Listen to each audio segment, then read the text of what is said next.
পরবর্তীতে এটা চরমনাই হযরত রহমতুল্লাহ আলাইহির নেতৃত্ব দিয়ে আগায় নিয়ে গেছেন। বাংলাদেশের রাষ্ট্র এবং রাজনীতিতে ইসলামী শাসনতন্ত্র আন্দোলন একটা সংগঠনের নাম ছিল, জানেন আপনারা? জানেন?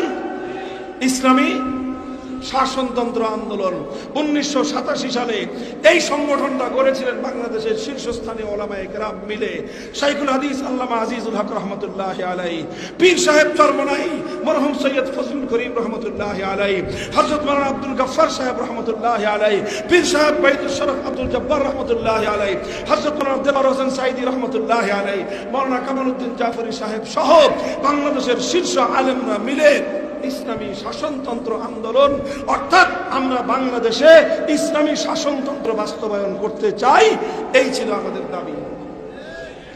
পরবর্তীতে এটা চরমনাই হযরত রহমতুল্লাহ আলাইহির নেতৃত্ব দিয়ে আগায় নিয়ে গেছেন। কিন্তু